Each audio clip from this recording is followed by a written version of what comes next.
Every few years, the same headline resurfaces in Delhi's press. India pushes to put Pakistan back on the FATF grey list. India is going to push the terrorism financing watchdog, which is the FATF, to place Pakistan back on the grey list. It happened in 2025 and it's happened again now, ahead of the October 2026 plenary. And every time, the same question gets asked. Is this about anti-money laundering standards, or is FATF simply India's newest battlefield to win back what it keeps losing? On today's episode of Dossier, let's try to answer that question. After a lot of work by the Pakistani authorities, they have worked through 2 separate action plans, and the FATF welcomes this significant progress.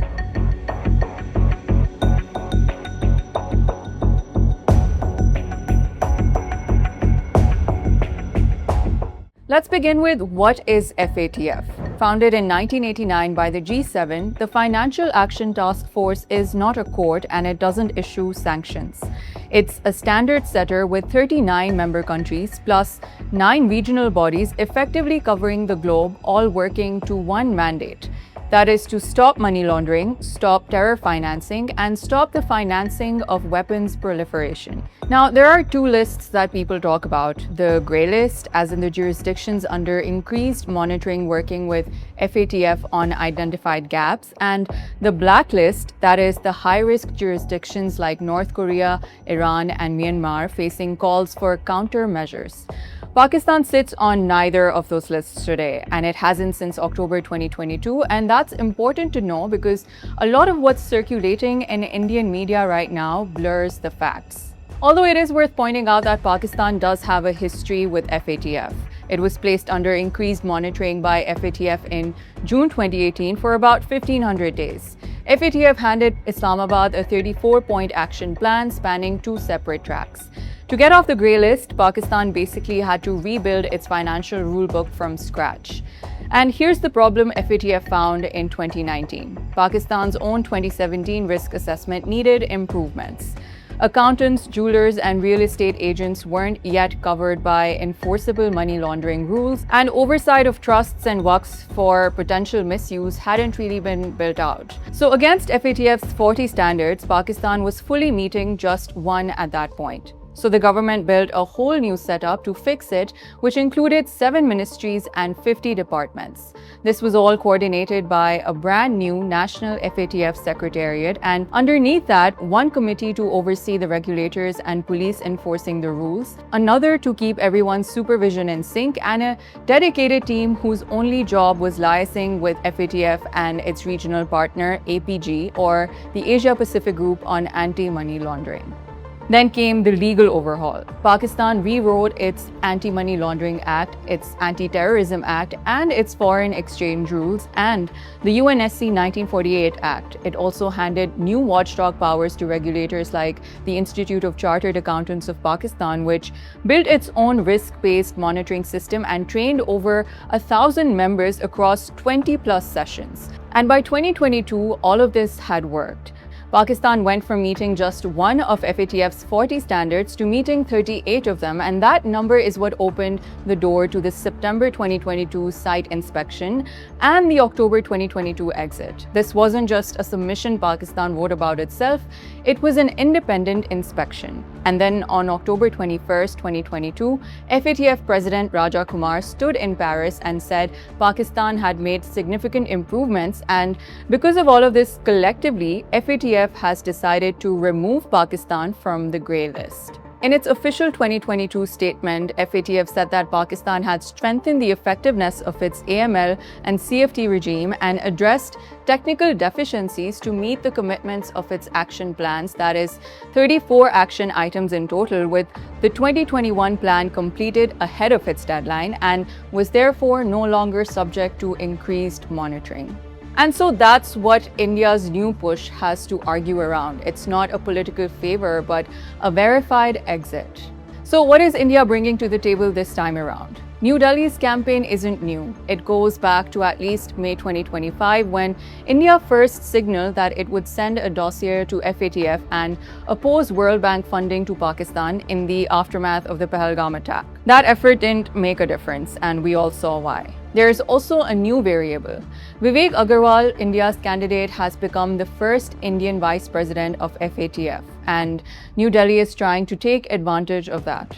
And then there's also a domestic political logic worth naming here. India remains a high-growth economy, but that headline of growth hasn't erased job quality stress, underemployment, or social polarization at home. In that environment, Pakistan functions as a useful external reference point and a way to project national security resolve and harden a familiar narrative, regardless of what FATF's own technical findings say. It's a pattern regional politics watchers will recognize, converting a technical financial crime forum into a stage for domestic political signaling. But it's not that easy. Here's what doesn't change, regardless of who holds a vice presidency. FATF listing decisions are made by consensus among member states at the plenary. No single country, not India or anyone else, puts a country back on the list by itself. It has to build an agreement across the room, and Pakistan has historically found diplomatic cover there. China, Turkey, and Malaysia have all played a documented role in past plenaries in keeping Islamabad off harsher track. Then there's a second, more structural argument Islamabad is likely to make. FATF's mandate is technical. It assesses legal frameworks, supervisory systems, asset recovery outcomes, and not exactly disputed intelligence claims about individual conduct in a bilateral conflict. Pakistan's argument, in a sense, is that a body built to evaluate systems shouldn't be asked to adjudicate incidents, especially incidents that are themselves contested and unresolved between the two countries. And then there's a track record argument that cuts both ways, but that Pakistan can use to its advantage. The mechanism has moved before, grey-listed in 2008, 2012, and 2018, and removed each time following verified reform, and that too by FATF's own inspectors. Now, Pakistan's own government has said that it rejects these allegations. That's the official position, and it should be stated as exactly that, a rejection. But there is a lot more that makes India's case weaker. The last 12 months have been the most consequential in Pakistan's diplomatic history, and Islamabad will lean on every part of it. Perhaps that's exactly why India is making this case in the first place. Let's start with Washington. When the US-Iran war escalated in February 2026, Pakistan was the only credible bridge in the room. It hosts no US bases, kept working ties with Tehran, and had spent a year building direct lines to the White House. That investment produced the April 8th ceasefire, the Islamabad talks on April 11th and 12th, which were the highest level US-Iran engagement since 1979, and then in June, the Islamabad Memorandum signed electronically by Trump and Iranian President Pezeshkian, with Prime Minister Shehbaz Sharif co-signing as mediator. Vice President J.D. Vance said publicly that he'd probably talk to Field Marshal Asim Munir more than anyone else in those months. And then President Trump, defending Pakistan's role against skeptics in his own party, called Sharif and Munir absolutely great. Pakistan had already nominated Trump for the Nobel Peace Prize. Then there's the neighborhood. In January 2026, Foreign Minister Ishaq Dar led a strategic dialogue around in Beijing, reaffirming the all-weather partnership and CPEC 2.0. And just this month, Prime Minister Shehbaz Sharif was in Istanbul at President Erdogan's personal invitation, talking on defense, trade, and energy, and a pledge to revive the Islamabad-Tehran-Istanbul freight line, and an 8th round of Pakistan-Turkey high-level strategic cooperation council scheduled for later this year. And then at the UN, Pakistan won its Security Council non-permanent seat for 2025 to 26 with 182 of possible 193 votes, about as close to unanimous as multilateral politics gets. Now let's be clear, none of that is a legal argument at FATF.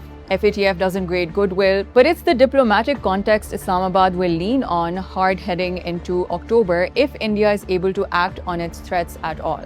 What they'll have to argue against is a country actively brokering peace between Washington and Tehran, trusted enough to even co-sign a great power memorandum.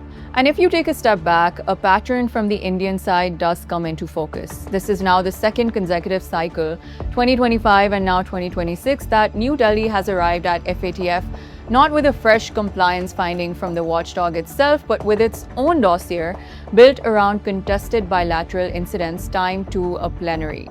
Pakistan's own officials have already called this out directly. Islamabad has accused FATF of being turned into a stage for political signaling rather than the technical, evidence-driven body that it's meant to be.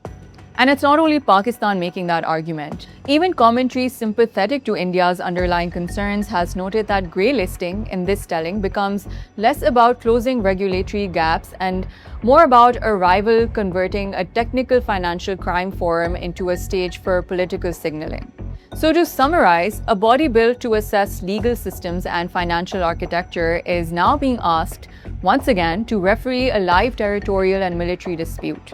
Kashmir, Pahalgam, Operation Sindoor, all issues that belong at the UN Security Council in bilateral channels or in a court, not in a technical AML CFT review. When a state actively mediating a great power peace deal sitting on the UN Security Council with near unanimous support is simultaneously being cast at FATF as a terror financing risk on the strength of contested video clips, the question for the international community isn't just, is Pakistan compliant? It's whether one of the world's most technical, least political watchdogs is now being pulled into becoming India's newest front in its hateful politics.